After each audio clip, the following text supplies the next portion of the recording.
Hello, everybody. Thank you so much for joining me. Um, my name is Theo Gilbert. I'm from the Learning and Teaching Innovation Centre at the University of Hertfordshire, which is added into its 5-year strategic plan, 2020 to 2025. Attention to compassion on the curriculum. What do we mean by that? I'm from the Learning and Teaching Innovation Centre at the University of Hertfordshire, and this is what that centre would like to offer.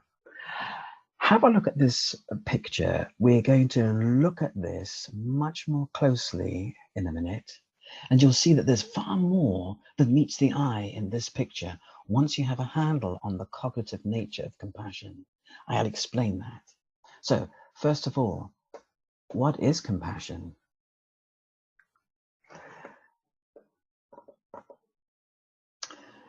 It's a psychobiological motivation, it turns out. What does that mean?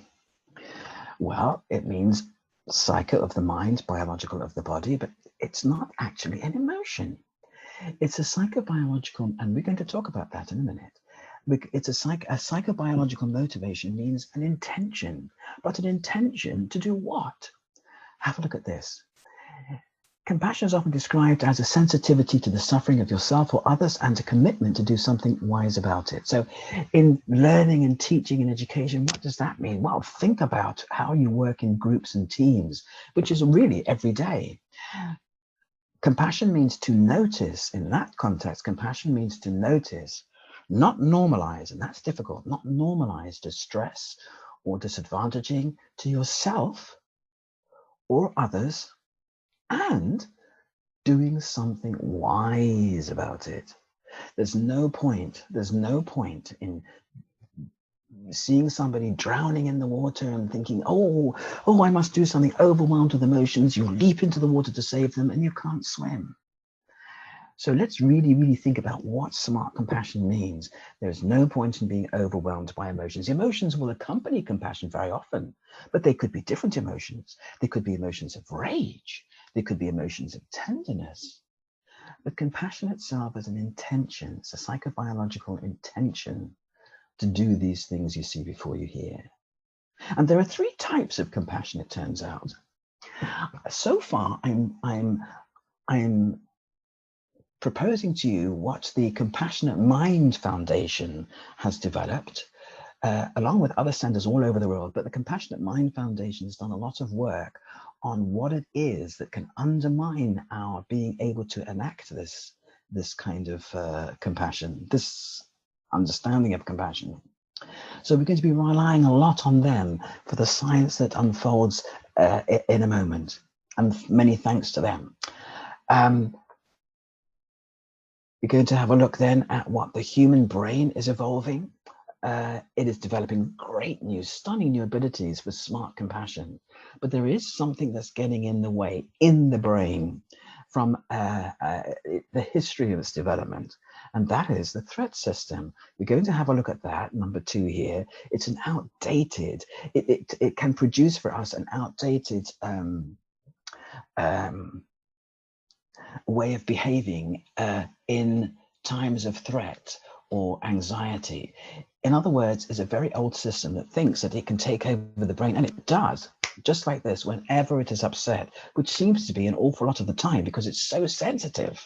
And then we're going to have a look at the 2 most common negative behaviors that come from the threat system in the brain, that hundreds and hundreds of UH students in surveys have told us, out of all those negative behaviors they told us about in the first place that they could have chosen, these 2 come top of the list time and time again. And would you believe, the same for staff?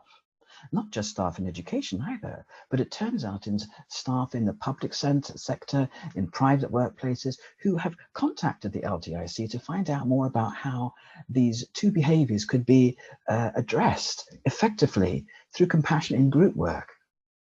Right, so then we're going to see what we can do. What we can do about those 2 behaviors. Let's have a look at the brain then. Wow. Would you believe we actually have 3 brains? That's how generous evolution has been to us. The first one to develop was the reptilian system here, the reptilian brain. Very powerful mood regulator. The reptilian brain has a threat system in it. Oh, this is very useful. Can you imagine um, that like snakes or crocodiles, like any creature, even down to cell level, Stuart Hameroff, for example, explains. Can you imagine if I was a prehistoric person walking through the savannah? A lovely analogy from my colleague in LTIC, the Learning and Teaching Innovation Center, Karen Clark. I was walking through the savannah and suddenly I saw something move in the grass. Oh, all my attention would be on that, wouldn't it? Millennia ago, this is how things worked. And this is how the species survived, that we would focus on any threat in order to maximize our chances of getting away from it and dealing with it. Crocodiles and snakes have this as well, of course. But the one thing about crocodiles and snakes and other reptiles is they'll often lay their eggs and then leave them. Wow, that wouldn't do. So we started to develop then a new brain built on top of the reptilian brain. This is the mammalian brain, the mammal brain. And this also maximized the chances of our species to survive. How? Because it gave us the framework in which we would need to care for our infants. We became capable of caring for our infants far more than reptiles. We would spend a long time investing in their care and protection. And then you hear people talk about, as a result of that, the attachment system. Psychologists often talk about the attachment system, this ability for humans to attach to each other. And they're often talking about the mother-child, the parent-child relationship. And if you look here, look at this. Here is 15,000 years old, the remains of a mother who was buried with her child. Perhaps they had died together in an accident, we don't know, but they had been buried together by clearly a very caring community, and they had been buried under a house. And these remains were found in Taiwan 15,000 years ago. Very, very clear indication of, how powerful the attachment system is in the mammalian brain. And forget about that. I mean, Penny Spickens has points to a vertebra of an individual that is 1.6 billion years old. And this vertebra is very diseased because the poor individual had vitaminosis, which is an overconsumption of vitamin A, probably an overconsumption from hunting of eating livers. The difficulty with that is that vitaminosis is a very painful bone disease that can arise from that. But what they have found, what scientists like Penny Spickens have found, is that this vertebra is of a person who lived long beyond the time it would be expected for the disease to have taken her life. She was being cared for. She was being cared for, this adult, 1.6 million years ago, carefully, intensively. What an extraordinary history we have. So what could possibly go wrong? Here we have, look, here we have the neocortex, the third brain that developed, which gives us the ability to imagine and to reason. Can you see how when this links with the attachment system, the caring system in the mammalian brain, we start to have compassion. That means caring, which is thoughtful and careful and intelligent. And this wonderful neocortex that helps us think and imagine is still developing in our brains. This is what I said, we're developing stunning new abilities to really care for each other. So we can see through time as well that compassion has been venerated. Schwartz and Bardi did a lovely study on benevolence in 54 nations and cultures and found that this kind of behavior is universally understood, and venerated. Have a look at this example here. So here is the goddess Quan Shi Yin, Chinese goddess of compassion coming from the Buddhist tradition. And here is her story. She gets to heaven after having lived many good lives. Here, nirvana is here, heaven is here. She's deserved it. She comes in and people are welcoming her into heaven. It's just going to be wonderful. And then suddenly she stops. She hears over her shoulder an agonizing cry of pain and despair. She stops.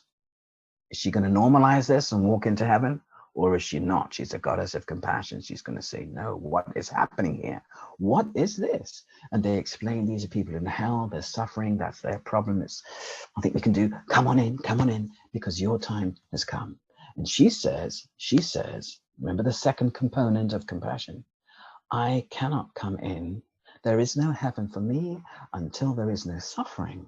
And she determines to go back and help. And here you see her depicted in many ways, but this way, you see her depicted with many arms, which are all reaching out to help through time and space. The objective is to help wherever there is suffering. She does not look behind her because she's not judging. She's just focusing on what has to be done. So if we look at other cultures as well, we can see that here in Ubuntu, another extraordinary system of compassionate belief in Ubuntu, African belief that if you go alone, you go faster. If you go together, you go further. In Western philosophy, we talk about Descartes, the philosopher. I think, therefore I am. In Ubuntu, I am. Because there are reference points for my experience of myself. In other words, they say, I am because you are. I am because we are. Very interesting. Just have a look at this.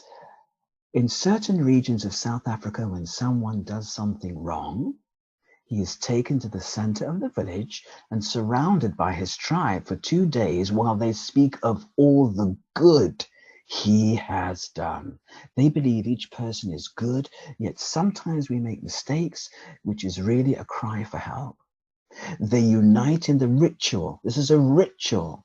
Many people say a ritual has been stripped out of modern societies, but we were very, we were clearly bonded by rituals in the past in different societies. We still have a few, but not in the same way that many other cultures have or had. So the people you unite, the village you unite around this person and reconnect him with his true nature. And the belief is that unity and affirmation have more power to change behavior than being shamed or punishment. And this is known as Ubuntu. It means humanity towards others. So in Asia, in the West, in African society, all around the world, there is plenty of evidence that the brain was working as it was designed to, the caring system and the neocortex, imagination, thinking, thoughtfulness of how to be helpful to others. Now we have a problem. This is a beautiful, beautiful thing, especially this is quite amazing. What lions or zebras would say, I wonder if I'm wearing the right shirt today. Is it my collar? Only humans can do this. It's an incredible, incredible piece of engineering. The difficulty is here. Remember I said we have brains bolted on. You've got the first brain, the reptilian brain here, bolted onto that, the mammalian brain, bolted onto that, the neocortex. What happens if they don't connect, if they're not communicating effectively? Well, that is exactly what has happened, as the Compassionate Mind Foundation, again, points out. Think about it this way, they say. You go into a shop and 6 shop assistants are really nice to you and 1 is very mean. Which one are you going to be thinking about? Your threat system is working exactly as it should have done. Here it is in the reptilian brain. It's working exactly as it was designed to do, and it's going to protect you at all costs from threat. And those 6 are not a threat to you, but that one particular mean shop assistant has upset you. So you're going to be thinking about that one when you leave. And here's the bad news, that if you had met 60 really nice shop assistants, your answer would be the same. You would still be thinking about that one. In other words, the threat system, reptilian brain though it is, has been able to wipe the data, all of it, of the 60 encounters. And it has hijacked, it has instantly enslaved the neocortex its fantastic capacity to imagine and reason into its service. And the threat system is doing this all the time. It does it in your dreams. It doesn't even sleep then. You can have dreams of anxiety, you haven't done something right, or something's going to go wrong. Anticipatory worry is a big problem as well when the threat system meets the neocortex, because we start to worry about and imagine things that haven't even happened. So here it is that the neocortex being trapped by the threat system whenever it wants to. Here's more bad news. We can be got at very, very easily. Huge swathes of the population. We can be got at, we can be manipulated like puppets by sociopaths who can persuade us that we are under threat from people we have formerly always thought of as our friends, our neighbors, our fellow citizens. Surely not, you say. Look at history.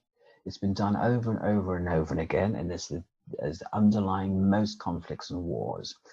Hitler was very good at this, so that shopkeepers and bakers and hairdressers who were Jewish were suddenly under tremendous threat and danger, because they were described as a threat. They were identified as a threat. And here's where education has a chance to really, really come into its own and help us to learn how to drive this Ferrari very, very carefully, this brain, so that we have our hands on the steering wheel, not somebody else telling us how to feel, how to behave. Otherwise, as Martin Luther King says, we have, with no moral compass in education, education is very dangerous. He's right. Can you imagine giving your degree? What will you do with your degree if you're students? What will you do with your degree or your education when you've got it? How will you use it? Can you imagine graduate engineers giving themselves to the design of gas chambers that were going to murder millions of their fellow citizens, or qualified, experienced doctors and nurses experimenting on Jewish children and adults so that they died in quite horrible ways? But this is a universal problem. A universal problem in the way the brain has been developed. And it's nobody's fault. It's certainly not evolution's fault. But you know, it was very well educated people who set up the slave trade. They knew exactly what they were doing. It was very well educated people, who set up the, what is afoot? Who set up the 2008 financial crisis. And they knew exactly what they were doing too. And swathes of populations all over the world are still suffering in abject poverty because of that. Nevertheless, we need to hold on to who we really are. This is who we really are. We know it through cultures all around the world, that we can sustain this if we focus on it, if we concentrate on that. We are a compassionate species. And here, let's see our two fire officers now. Here, think about it. There's no point in being overwhelmed by emotions if you're going to be a firefighter. No. What have you got to do? Compassion is built into the training and the culture. It's contextualized right here. Your job as a firefighter is to notice, not normalize. Be watchful, watchful, watchful. Watchful of any danger or threat to yourself or others in the context of fire hazard. And then do something smart about it. Similarly, in the health services all around the world, staff are required to notice what is causing damage or harm to themselves or others in terms of health, injury or sickness, and then do something smart about it, using all their training and not being overwhelmed with fears and emotions that they can't function properly.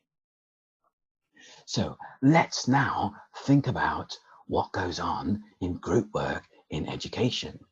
In the classroom or online, makes no difference. Here we could focus a little bit more on online group work and teamwork.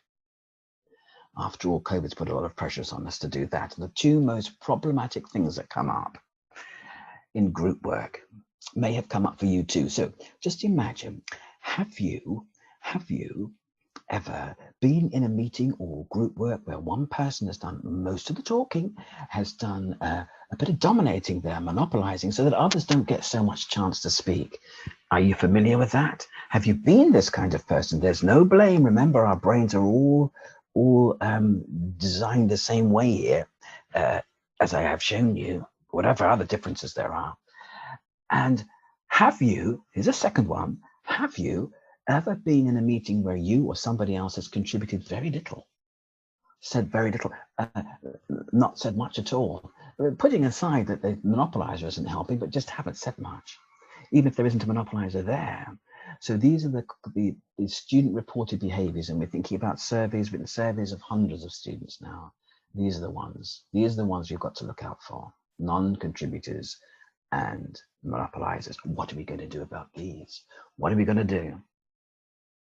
Okay, let's have a good look at this. So if you take a photograph of this and have it by your phone, here are your superpowers for dealing with this.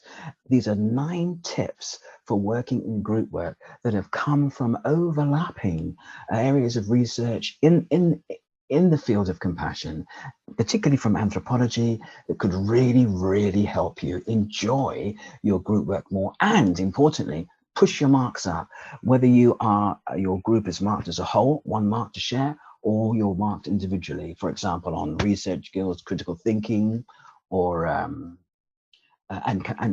research skills and critical thinking, where you use these, and especially where we hope you might be assessed on them one day. That means rewarded for these cognitive skills. We are often seeing that the critical thinking scores for large numbers of students within our studies seem to rise statistically significantly, at least in the opinions of 3 statisticians now: Dr. Matteo Crotta, reader in statistics at the Royal Veterinary College, Professor Neil Spencer, University of Hertfordshire's Professor of Statistics, Dr. Sylvia Becker, who worked on the statistics for our data, showing that students were doing so much better in critical thinking when they were using these skills. And she was based at the Rosalind Institute, that's Edinburgh University. So this is what they found when students were introduced to these skills. So what are they? Number 1, thinking about language. Thinking about language. Can you imagine how it feels for an international student to, for example, a couple of Spanish students said to me that in seminars, in group discussions in seminars, in classes, they really hope nobody will ask them anything. And that was because, although they'd spent years learning English, and their English was very good, and they were extroverts, they were warm, approachable, young students who really liked other people and wanted to be friends with everybody in the class that I was teaching them in, and they were very popular too, but they never said anything in seminars. They said because colloquialisms are used so much, sort of street language slang, informal language, they couldn't understand what was being said. So, for example, sorry for any international students here, if I say, well, when the stuff hits the fan, that's when the things start coming out of the woodwork, isn't it? Because that's the crunch. What does this mean to an international student? Absolutely nothing. They could weep for the years they've spent trying to learn English, only to find that actually they're not very good at it after all. That's not true. What's happened is that we are not very good sometimes, myself included, absolutely, at communicating in straightforward, plain language. And I remember a director of marketing in a large international company that I was working for, better not mention it, who was half Czechoslovakian, half Syrian, brilliant guy who'd been headhunted, saying in meetings, people speak in colloquialisms, and it's so unprofessional, he said. Little Hatfield language. The University of Hertfordshire was nearby the headquarters for this, and we are based in Hatfield, was nearby the headquarters of this big telephone company, mobile phone company. Little Hatfield, used to say, Little Hatfield language, and this had not happened in meetings in other countries. Gosh, so that's not so easy to sort out. Develop the art of speaking in plain language. It's very good in your written work as well, because it means that if you are writing for a smart 12-year-old, it means your ideas can be complicated, advanced, complex, and interesting, really interesting. But the short, simple, straightforward, plain English sentences are going to make sure that your reader understands your great ideas. Practice this in your group work. Practice standard language in your group work. If you think of a difficult word, then think of another way, or just use the word if it's a professional word that you need to use, and just explain it if you think somebody in the group may not understand it. Because all the time in online group, you're looking at everybody's faces. We're fantastic at picking up signals from each other non-verbally to see who may not be understanding, who may be a little confused.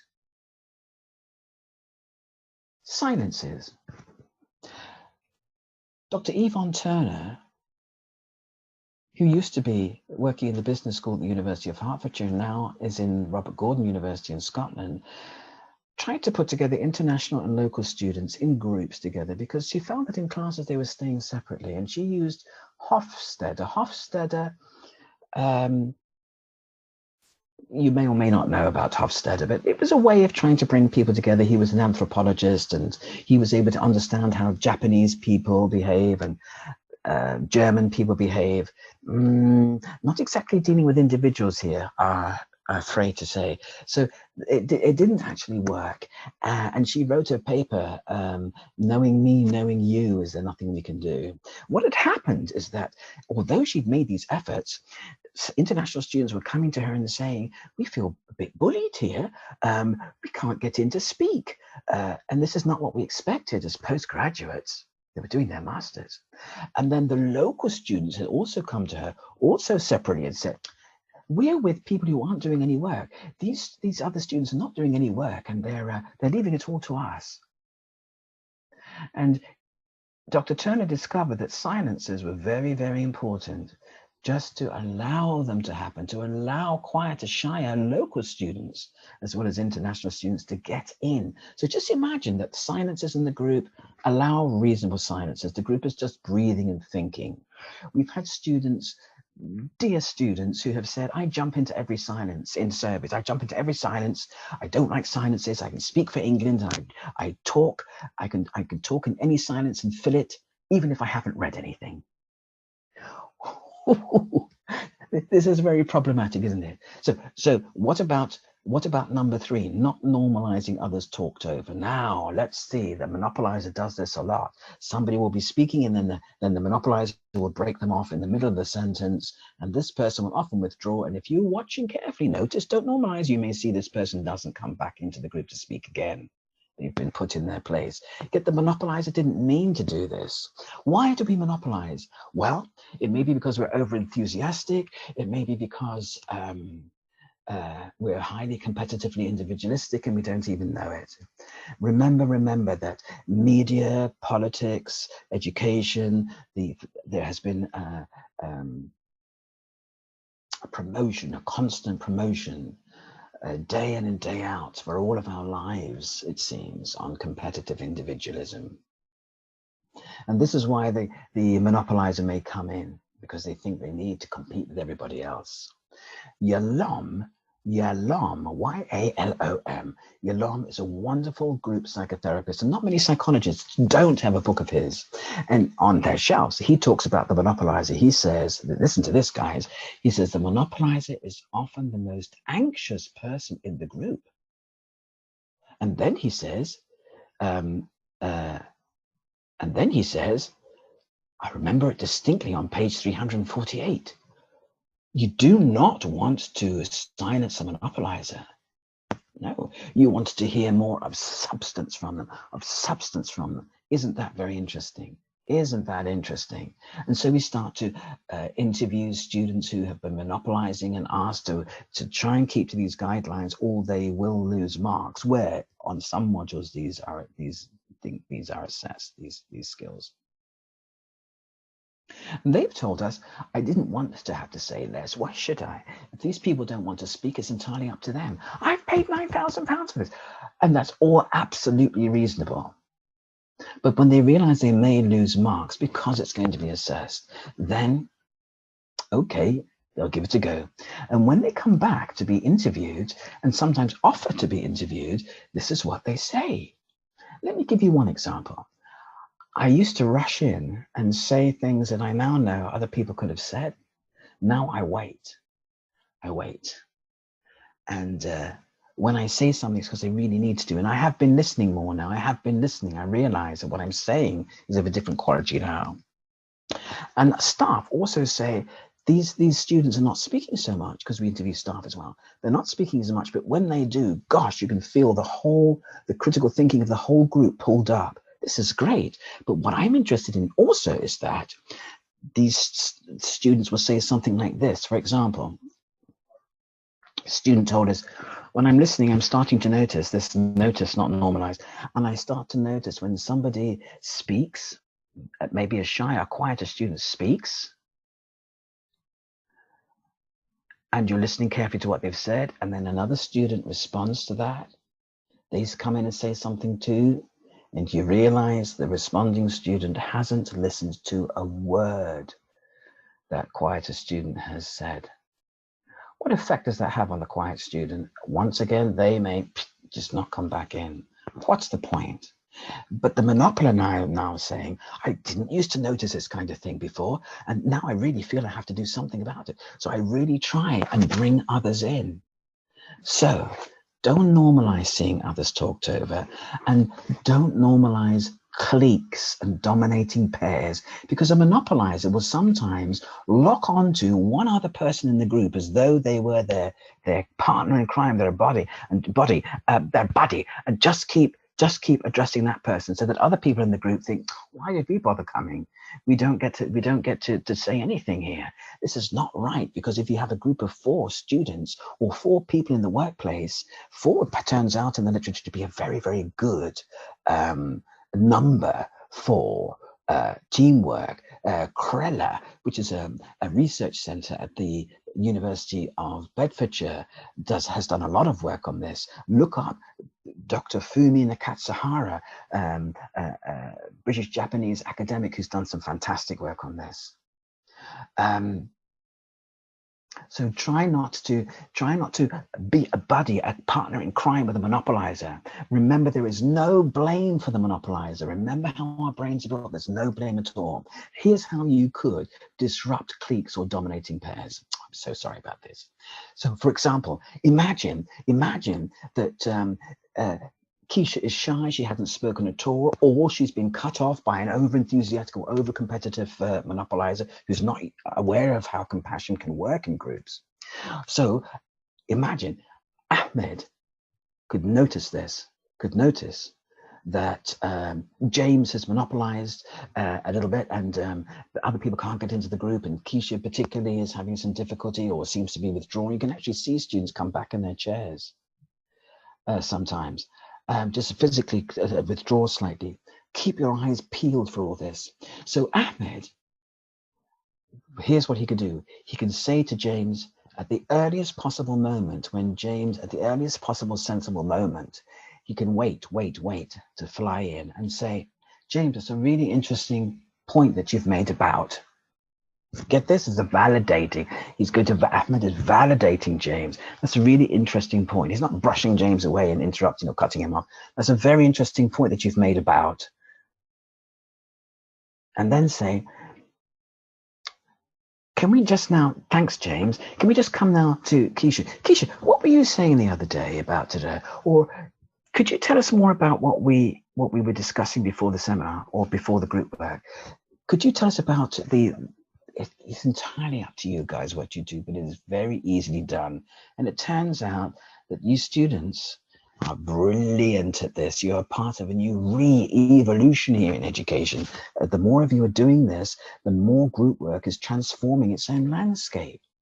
It's absolutely incredible what we're starting to see. So in other words, everybody in your group is responsible for holding the door open for Keisha again and again and again. And she will come through. She will come through. Let me explain. Exeter University. There was a department there that was really worried about students who were high achieving. They're a Russell group, etc. But they couldn't speak in seminars. So they would come in with medical evidence that they were selectively mute.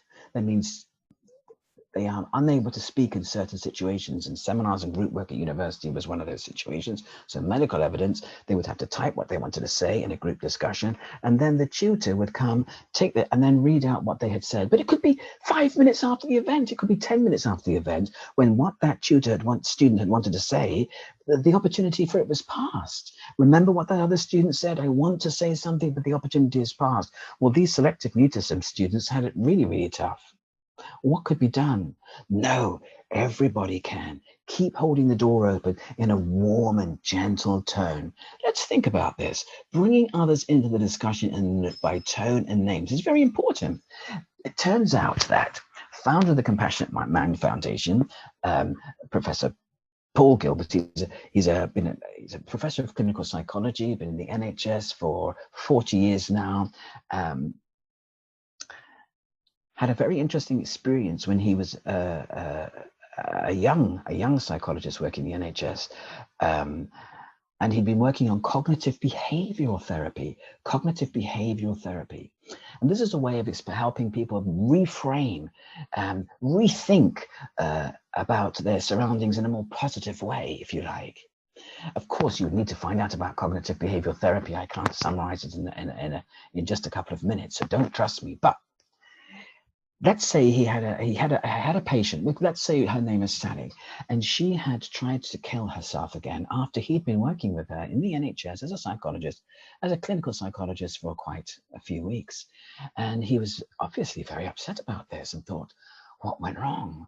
What's not working in this treatment? When she came back to him, he said to her, Sally, could you please tell me aloud what you were saying to yourself based on what we've been working on here?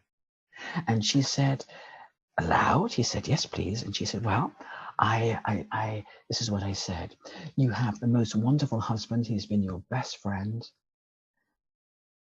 all the time that you've been together. And you trust him and love him so much, and with very, very good reason. He's this, he's this, he's this. She told herself the truth. And she said, my children, my teenage youngsters are so kind and so loving. I am so proud of them. They are my joy. But,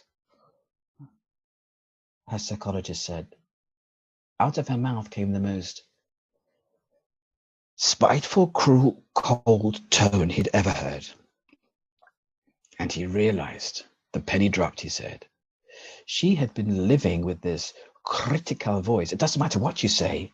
It's how you say it as much as what you say. With this critical voice, perhaps for decades, since perhaps he was a child. So listen up, guys.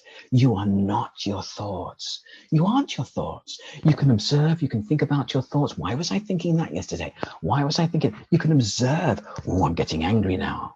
You can feel it, but you can observe it objectively too. And that is a consciousness that is beyond your thoughts, as though your thoughts were like traffic moving along, and you're trying to put yourself on the side of the road just to see it moving along. And so he asked her to practice observing this voice. Observe this voice. When you wake up early in the morning, guys, and you're nervous and you're anxious, I haven't done this. How am I going to cope with that? The threat system's locking onto the neocortex. Oh, if I don't get this assignment in, just observe it. And try this in the mornings. Some self-compassion here. Shall we try some self-compassion? That you breathe in for 4. You're lying there feeling anxious. Breathe in on 4. And then hold that breath. Hold that breath for 7 seconds. 1, 2, 3, 4, 5, 6, 7. And then let it go as slowly as you can. And then again. And hold it for 7 seconds, and then let it go as slowly as it can. After doing this 6 or 7 times, it's very likely that you'll start to feel better. You'll start to feel calmer. Your threat system will have to let go of its grip on the neocortex, the thinking part. Why? Because your brain has been tricked by the slow breathing into realizing, obviously, there's nothing going on here. There's no reason for fight or flight. That's a threat system. And not only that, it actually switches the chemicals in your brain from those produced by the sympathetic system, cortisol, stress hormone, adrenaline, got to do something, got to do, to calm those down, to stop the production of those in the brain. And your your brain and body then moves to the parasympathetic system, which is much calmer, is willing to is able to digest, help the body digest things, and your brain too can get freer of that threat system, which is nagging and nagging you, just as it was with a horrible tone for Sally. So how can we use this in groups? Well, Keisha's there. She's shy. She hasn't had a chance to speak, perhaps. And this is what was used at Exeter University too. So students start to bring each other in with a specifically respectful tone, a compassionate tone, a warm tone, guys, warm tone. I've seen students say to a student who hasn't spoken very much, "What you got then?" This is not going to do it, guys. Even if it's not going to do it. So Ahmed will say to Keisha, is there anything you'd like to say? So always use the name. We're not numbers. We're a team working together. Indeed, let me tell you that something very exciting that I have learned, again, from Penny Spickens and others, that when we were in the trees and there was a climate change and we had to come down from the trees because there was no food. There have been many dramatic climate changes which have changed our food supplies. We had to come down from the trees. We started to have to actually find food by killing and eating living things. We had to eat meat. That may even be how our friend 1.6 million years ago died with vitaminosis, the overconsumption of livers, to kill an animal and then to quickly eat the liver. Very, very nutritious, but too much vitamin A is very dangerous.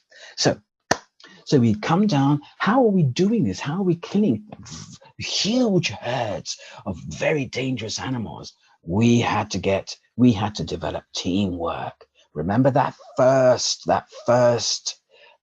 slide that we showed you. We had to develop teamwork. We had to know how to communicate with each other. And another socialized group of carnivores that we teamed up for this, because we became socialized carnivores. We teamed up with wolves because they did the same thing. They used to hunt in packs, communicating very easily with each other. That's a very, very fascinating piece of science to look at, how wolves communicate with each other when they're hunting, and how wolves howl and want to hear everybody's howl to make sure everybody's there and present. Nobody's missing. Wonderful things. So we got together with wolves, and now we have dogs. Look, there's one right here. Well, he's fast asleep. These socialized carnivores is what we were.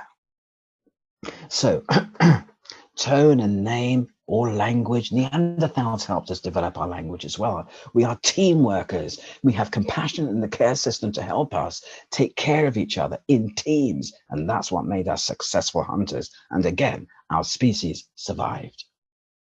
I'm not suggesting that we need meat now. Letting other people stay out of the discussion when they need to. Think about this. Imagine Keisha doesn't want to speak. She's anxious or nervous. All she has to do is this. That's a sign to everybody. I'm not ready to speak yet. That's all she has to do. There is no blame the way our brain is devised. We don't blame the monopolizer. Not at all. Not at all. Very important. We don't blame the non-speaker. So just let her put her hand up. She's not going to speak. That means somebody else can come in and take over for her. But remember, guys, as soon as you can, very gently, Keisha, is there anything you'd like to add? I promise you guys, maybe not in the first meeting, but in the second, Keisha's going to come in and start contributing. And once she's done it once with your welcoming arms, pulling her out of the dark water and into the boat with you, do not leave her behind. Your team is now working on all 4 engines. Something else Keisha can do, because sometimes the quiet students say, I think of something to say, and then I freeze in the middle of it, and it's so embarrassing. Well, where is freeze coming from? The threat system is fight, flight, or freeze. It's all threat system. Here's what she can do. She can just say, Janice, could you help me out? So she could, by name, ask another student for help. Probably not a good idea to say, could you help me out, guys? Because monopolizer will jump in again. I'm one of those and we can't help ourselves. I'm so sorry, but don't tempt fate. So what she could do is reach out to another student again by tone, gentle tone and name. Janice, could you help me out here? Now, let's imagine that Janice is also very shy. And Janice hasn't come in to speak because as many articulate students tell us, I don't speak in seminars because I could be less articulate than others. I could say something wrong. There's always a right answer. Maybe I haven't got the right answer. Or other people are more fluent when they speak. All sorts of silly reasons that hurt us and keep us out of discussions. But when Janice is asked, and she may be feeling just like that, she's going to come in and speak. Very often she will come in and speak. Why? Because the motivation to speak has changed. We are compassionate beings. She's going to speak to help Keisha. She's going to respond to Keisha. She's not now thinking about herself. Can you see how wonderful you guys are at this? So number 6, letting people stay out of the discussion or finding their own way, like Keisha, to keep the discussion going through another student until we are ready again to bring Keisha in, and she will come. She will. Thanking each other, the power of gratitude for bonding teams is amazing. So if somebody says something and they've put a lot of effort into it and they've done some reading, we just say, thanks, James, it's really interesting. It's interesting because, give a reason, because. For example, I see a Chinese student who's given a presentation. He's a little bit anxious about the level of his English, and you can see some worry on his face. He's finished his presentation. He's inviting the others to discuss it with him here. No leaders, no leaders. Everybody is invited to discuss together, but he's drawing back with a worried look on his face, thinking perhaps, was I understood? What happened there? There is no reason to interrupt anybody when they are speaking unless you don't understand. Especially during a presentation, a group presentation where everybody's going to discuss that afterwards. In that case, the only word needed is sorry. That's it. And what you've done is given somebody the chance to know, to discover that they have not been communicating successfully. That is an act of compassion, and it takes courage. But remember, guys, there's a lot of work now going on between the relationship between courage and compassion. Some very, very interesting studies there. Another student, Ibrahim, says in response to the Chinese students, you've made 2 really critical points there, Finley. Thank you very much. And they were, just to summarize, to check that he's understood. And you can see the look of worry just dissolve from the Chinese student's face, and you can see him come forward. He's relieved. He's willing to enter into the discussion with his colleagues. Tiny, tiny things have a big impact in group work, guys, because we are so geared. You know, we used to have very, very thick bone here, and now evolution has given us eyebrows. It took that bone away so we could have expressive eyebrows. Did you know that each time you see somebody, you know whether you recognize whether you like them or not? Your eyebrows twitch, apparently. Did you know that? It may be it is unconscious for most of us. So we have very, very expressive faces. And that's why it's very important as well to keep eye gaze on the screen. Keep eye gaze on the screen, because even if you're writing like this, the person who's speaking doesn't know that you are not writing your shopping list. There is an automatic drain on confidence for many students who witness when they're speaking that somebody else is writing, or even talking to somebody behind them. Try not to do that. Let me tell you about Vertega et al. Vertega et al., 2002, 2003, Queen's University, Canada, did some work on they wanted to upgrade video conferencing software at that time. And to do that, they tracked, part of their experiment was to track eye gaze during video conferencing episodes of groups of people. And they discovered that when people who were listening to it, anybody who happened to be speaking at the moment, whether for a few seconds or half an hour, whatever, when anybody thought that the speaker was looking at them, they felt invited to speak as well, to participate. And the participation in groups did equalize when people thought that they were being spoken to by anyone who spoke. With the result, Vertega et al. Found, and this is partly why they continued the experiment, they replicated the experiment again the following year, it led to what they described as, and I quote, an improvement in, I quote, decision-making, and problem solving in the group. Decision making and problem solving was improved compared to controls. Very, very interesting. So this is why it's really important, even though we're out of the class now, to still keep your eyes always on the person that is speaking. You will notice sometimes that they stumble and fall. Other students, if things are done business as usual as they used to be done, they will just jump in and take over. We don't do that. What I've seen students do is if a speaker stumbles and falls, becomes nervous, freezes, we'll say, Anita, did you mean, Anita, yes, I think you're talking about, just give that person a breathing space to pick themselves up and move forward. What a fantastic team you're going to be, guys. All of this is innate in you. All this compassion is innate in you. But education has not really done much to allow you, to give you the permission to use it in really smart ways. Whereas now your tutors here are really trying to back you on this. And if you back each other too, you will have quite a different experience of group work, I would suggest. Thanking each other, the power of gratitude, checking your own as well as others' body language, and looking at number 8. Keep looking. When you're looking, you'll discover so many things, just like our monopolizers did when they had to pull back a little bit, be more concise about what we're saying, and then have eyes and ears for the rest of the group to see what was really going on and how they could keep that group on track. If somebody, let's go to number 9. If somebody turns up and they haven't done any work, whoops. If they haven't done any work, what can you do?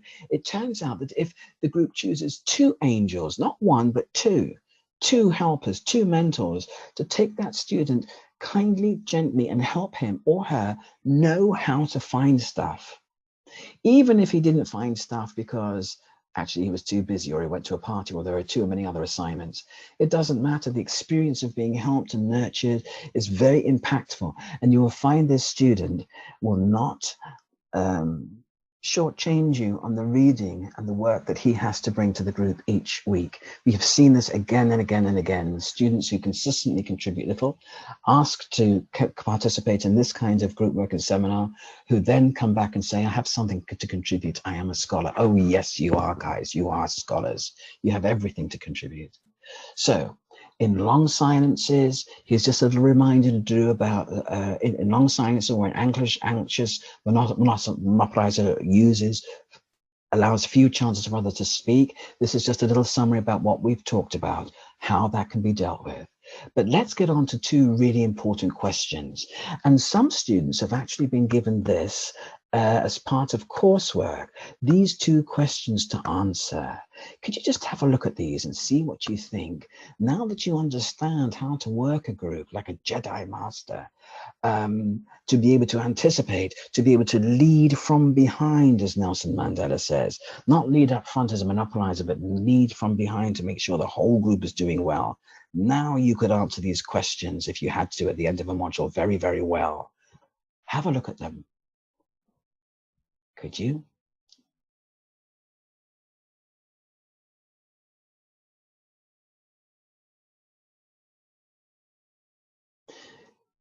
We're going to have a look at what this part of the assessment drew in from dozens and dozens and dozens of students. Was it, well, I turn up for meetings? No, it was nothing like that. It was far deeper and more substantial. Very interesting. But keep these 2 questions in your mind from the beginning of a module, everyone. Keep them in your mind and you will see opportunities coming up everywhere. The wonderful thing about life is that it gives us opportunities to help each other constantly. Wouldn't it be wonderful if we could even now stop and have a speed meet? What do I mean by that? Well, if you're part of the University of Hertfordshire, and it happens to be around November 2020, the great news is that the Student Union, the University of Hertfordshire Student Union, is going to organise speed meets for students where all are welcome. It might perhaps one day even go through schools, department by department, and this is how it works. That we start to think like this, that each one of you is an absolute miracle. Think about it like this. The universe has been trying to get you into the world for thousands and thousands of millennia. And if one tiny factor, variable, aspect had gone wrong out of the millions of possible genetic patterns that have come to make you exactly as you are today, if any one of those had misaligned or gone wrong, you wouldn't be here. You would not be here. In other words, you are unique, you are irreplaceable. And all those genetic patterns and working out over thousands of years are also unrepeatable. There will never be another you, and another you has never come before. That means if you were taken out, all the kindnesses that will ripple out from you that you don't even see or recognize you have done for others will just be taken out, will just be taken out of the equation. In other words, if your great-great-great-great-grandfather hadn't met your great-great-great-great-grandmother 50,000 years ago under that African tree, yes, 50,000 years, geneticists have said, is nothing. And to their amazement, they have found that our families, those who stand behind us, our ancestors, we were African. We are all part of the same genetic pool. And we can establish that by geneticists have established that by taking blood tests from different nationalities all over the world, from Japan to Canada. Anyway, in this sense, knowing this, you could perhaps really enjoy, do you think, meeting one person at a time online in a Zoom speed meet. One person at a time for 5 minutes, and then the student union will shuffle things around, and then you'll be meeting another person. Take the wonderful chance in those few minutes to meet somebody who could be at your wedding, who could be helping you with childcare, who could be the one friend who gets you a great job in 5 years' time. So many possibilities unfolding in each 5 minutes for a new relationship, a new connection, just as we were designed to do as teams on the savannah. The way our brains were developed, think about that. If that's not going to happen, why not organize this yourselves? Why not? As long as it's carefully set up so that people will know that they're not there for personal reasons to exploit others, this could go really well. Let's think about what some business students said. This is a student who had missed the training. It only takes an hour. Usually, it only takes an hour. When I go into seminars, she said, I find any other Muslim people there. Most of the others, I'm probably not going to talk to them, to be honest. Yes, that is very honest. Where is that coming from, my friends? Where is that coming from? I would suggest that is coming from the threat system. And it's why a lot of tutors and students too will see the white students stay with the white students. Paige Gould et al. Have written extensively about this, and many, many other writers going into the literature on international students alone. The black students will stay with the black students. The ethnic minority students will stay with the ethnic minority students. Safety, guys. We're all looking for safety in a highly competitively individualistic environment that education is. Nobody is to blame for this unless we shift things around a little bit in education and consider what we understand to be excellence in group work. We're not going to change that. But look, she joined the seminar 2 weeks late. She was put into a group that she didn't know. We don't allocate by cliques. People go into different groups every week. Look at this. The rest of the group knew what to do to help her. So, oops, I'm so sorry. So I was thinking, oh my God, what if no one talks to me? But as soon as I got into the group, hit the ground running, the compassion is there, people know what to do. I was fine. We just got into this discussion and it flowed really well. It flowed. There were no monopolizers, there were no non-contributors. She was brought in, invited in. She really did very well because of this. Here's another. This one is student 210 in our study of 228 computer science students. Look at what he has to say. For those who may be visually impaired, I'll read. I was worried being the oldest person and the only non-native English person, so an international. Having 10 years, he had 10 years of working experience with people of different cultures and backgrounds, a lot of experience. I never found it as smooth as this time. This time they were put into group work and asked to answer those two questions, thinking about them all the time, just answering them in their head. Now and then when they go to sleep, how did I help? How did I help? How did they help me? Outside of university, we're still hanging out together. which is wonderful. And we do find that students and colleagues start to take this into other modules, other situations outside of university, in the workplace, come back and say, even if I just move a pile of books away from me when somebody's speaking to me, now I see their response, their behavior towards me changes. It becomes a different conversation, a different tone of conversation. And here's a white literature master's research methods student who used to think, look, if these people are not going to talk, that shouldn't stop me. I want to. Look what she said at the end. She did very, very well in her group work. They all did, actually. They did very well. And you realize, she said, well, no, we are also responsible for making sure other people have things to say and want to talk. And she also said, what a shame that we didn't learn all of this in our undergraduate degree. She says it would have made my experience very different. Interesting. And let's think now about Google.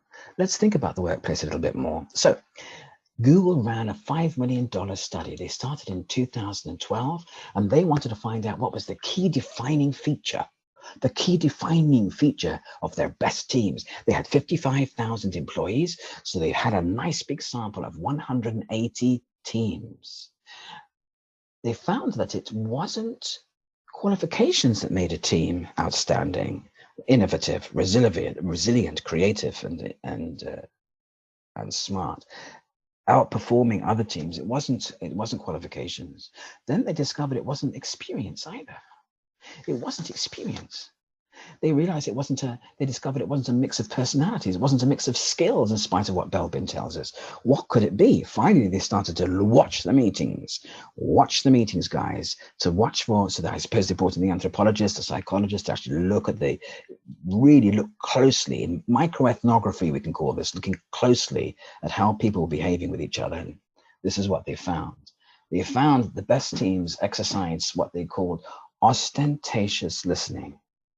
In other words, when anybody spoke, everybody else was listening, and they were showing they were listening. Whether this was online or not, we don't know, but this is not the point. People showed they were listening. Look, here's my jugular vein. I'm not a threat to you. This is what we do when we're really listening carefully to people with an empathic, with a compassionate ear. There is nodding, there's smiling. You see students doing this, like this, as though they've got it. When we interview the people who were speaking, looking at people, responding to them like this, we find even students with Asperger's say, I have something to say. People are looking at me. I realize I've got something to say. Well, yeah, okay, I can carry on. A wonderful impact that you can have on each other. But I want to show you something else that they discovered at Google. They discovered that in a team that had where every member had been handpicked for their expertise in their field, a team that was expected to excel beyond, to do brilliantly. Actually, they really, chosen carefully who was in the team for their expertise. They actually found that there were so many instances of people trying to take over, be the leader in the group, press their own ideas, what we would call monopolizers, dominators, monopolizers, as Yolande, the psychotherapist, recognizes this too, that they actually hobbled the group's intelligence. And I'm quoting that because this was reported in the New York Times by Charles Duhigg, 2012. They hobbled the group's intelligence. That's very interesting. But we know this from biology. We know this from psychobiology, even way before humans. Look, it looks like, let me just show you something. I want to show you this. Oh, I'm so sorry. I've lost it. I'm so sorry. Think about this. This is what happened in Google. You take a group of chickens, hens, and you have, say, 10 cages of hens, and you take out of those hens the best egg layer, and you put just the best egg layer, take them out of their separate cages, and you put them all together in one cage. I don't approve of battery hens. I'm sure. I hope that's clear. But there you go. After a few weeks, most of the hens in that cage have been murdered. They've been murdered by each other. And in the photograph I wanted to show you, and foolishly haven't included, by Muir et al. There's links that there's you can find in the references list if you want to. You can find this picture. So 3 hens are there, sort of staggering about in this. They have almost no feathers. They've all been pecked off. It turns out, guys, that they were the best egg layers in their respective original cages because they were bullies. They pecked everybody else out of the way. And even if these hens are put into free range conditions, again, they will fight against other hens to get the best food, the best nesting space. But the hens that were left behind suddenly had a big leap in their egg production, far higher than what could possibly be achieved by dead chickens in the cage that was housing the so-called best egg layers. Same here with Google. You say you're taking out the best experts, putting them all together. It's absolute chaos. And it's for this reason, actually, that the LTIC has been visited by people from working work teams, both in public sector and private sector, say, what can we do about this? What can we do? Let's have a look at this. What did the computer science students say when they were asked to have a look at that, to think about what they would write at the end of the module about what other students had done to help them and what they most appreciated in those students and what they had done to help other students learning and social experiences that they most appreciated? Have a look at this. Student 185, on their piece of work, I would listen to how they achieved this, how valued their input is. I also made sure I was showing gratitude. Powerful stuff. Student at 100, during discussions, I always made sure to leave spaces for people. Remember what Dr. Turner's taught us about silences? Let's move on. Remember, 3 statisticians had a look at this and found that for large numbers, again, the links for this are down in the reference. For large numbers of students, there were increases, significant, substantial increases in academic achievement on this particular piece of group work, and they were all marked individually compared with the previous year's, albeit small, control group. Huge difference, completely different setup. And as I said, that's Neil Spencer, Sylvia Becker, and Matteo Crotta. Thank you all so much for your help with that. Here's a business student who used to say, I didn't come into tutorials because I didn't speak to people in tutorials and they didn't speak to me, so it's quite lonely, so I would sometimes just stay in bed. Now I'm coming in, we're using these compassion skills, and look at how she's handling this. She says we're sort of analyzing. She was talking about the assessment, but they've been practicing in seminars as well. We were sort of analyzing. I know I was like watching each other. What's the body language like? Can you see now why we talk about the cognitive skills of compassion? Moreover, student 24 said that she now knew everybody in her group, and 2 particular friends of hers, an international student and a local student, were going to set up a business with her. And what she noticed was that they had been in her seminars for 2 semesters. She had never spoken to them, they had never spoken to her. And here is a very anxious and nervous Black student who is saying, this is how it was for me. This is how it worked out okay in my assessment when we were filmed in our group work,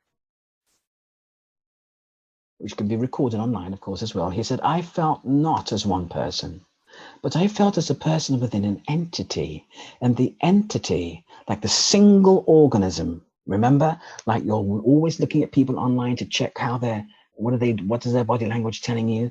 You are a single organism, the 4 or 5 of you or more. The entity was my group. We're all focused on it. We're all focused on it. Ubuntu, go alone, you go fast. Go together, we go further. The students in this group got firsts. They got firsts, coming up quite a lot from what they had achieved in their essays. A lot, statistically significant. So let's go back to this picture. Now that we know what to look for, now that we know that to be a really good compassionate practitioner, which you were born to be, which you've been designed over millennia to be, right back to that vertebra 1.6 million years ago. Here's how teams work when they're helping each other. What do you see? What do you see? Here you can see that this white right winger had fallen to the ground at a Black Lives Matter protest in London. I have seen a photograph of him, interestingly abandoned by his team, raising his hand very aggressively to the crowd. A little bit silly. So the crowd are sort of, and then he's fallen and the crowd are on him. And here comes this gentleman here, Patrick Hutchison. Patrick Hutchison, do not forget that name. He's a grandfather. He picks the man up and he carries him. And as he's carrying him, he says the blows of the crowd were raining down on this man's body and coming into Patrick's own. What are his friends doing? What are Patrick's friends doing? The team. Remember we were back, the compassionate team looking out for each other on the savannah, the wild animals, keeping each other safe. Can you see 3 men here have protective physical custody? They are touching this fellow to protect him. Here, this man is protecting the head. This man is steadying Patrick, steadying him. This man, Patrick, is holding him up. We are mammals. We respond to touch from the attachment system. We respond. This is how we communicate as well. And now look further. Compassionate ones, your ethnographic eye, your close watching eye of communities and teams is switched on now. Look, what do you see? You can see that this gentleman here is looking to the front. This one is looking to the left. This one is watching the rear. This is just incredible teamwork built into our brains. It is education, media, and politics which is desperate to dismantle this in order to keep the competitive individualism thing going, but there must be winners and there must be losers. We're not that kind of species. We need teamwork. We need to stand together in order to excel, in order to solve the problems of the 21st century. And we can do this. We can do this if we hand this power that has been discovered by neuroscientists and group psychotherapists to our students. Just do it. Just do it. To honor what Martin Luther King has told us. How will you use your degrees? How will you use your degrees, miracles, to help each other excel wonderfully in your teamwork? So I'm going to leave you with this now. Thank you so much for your time and attention. Just a final word, perhaps, from the evolutionary biologists. There are a lot of them about now who are trying to explain to us that Darwin, survival of the fittest, was misappropriated by imperialism, by the British Empire, to justify what the British Empire was doing in many other countries, taking over their resources, etc., by force, through violence, sometimes, very often. Think about those chickens, all right? This is what the evolutionary biologists are trying to say. This is what Darwin was trying to explain.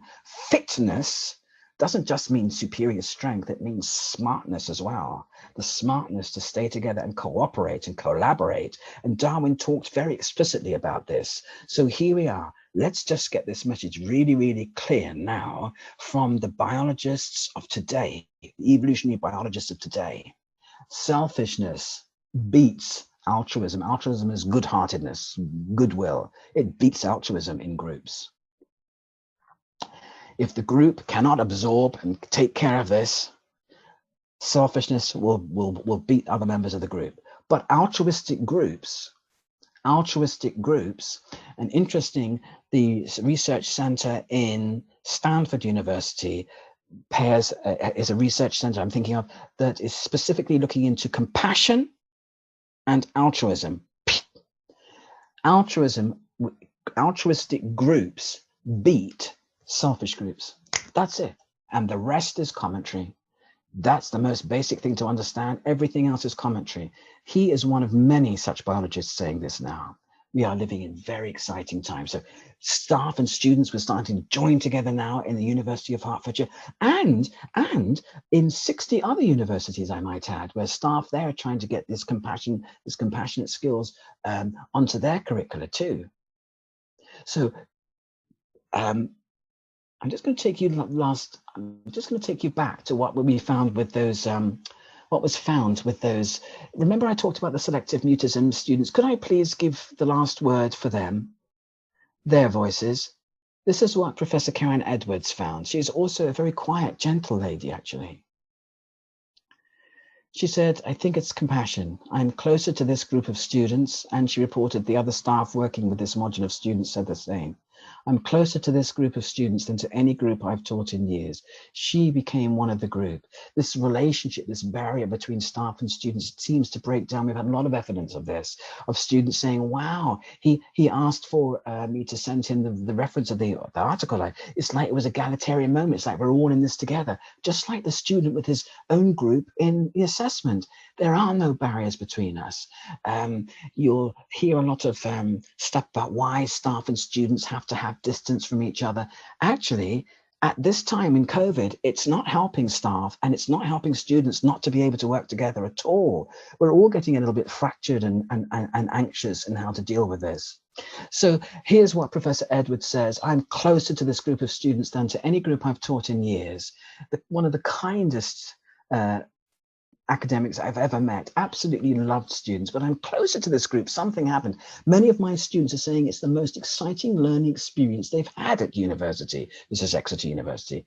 They didn't know, they said. They didn't know. They wouldn't. We don't cover these things in education. They didn't know that learning could be like this. This is life-changing work. So over and out from me, here's some reading if you're interested in that. Here are the really important things to remember. And we're all messengers. We're just messengers for each other of what has always been there. Just messengers. All we have to do is pass on the messenger. I'm a messenger, and you can be a messenger too.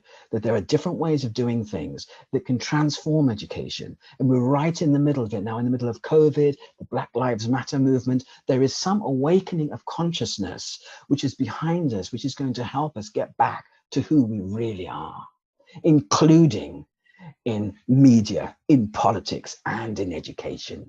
Thank you so much, everybody, and good luck. Good luck with all of this.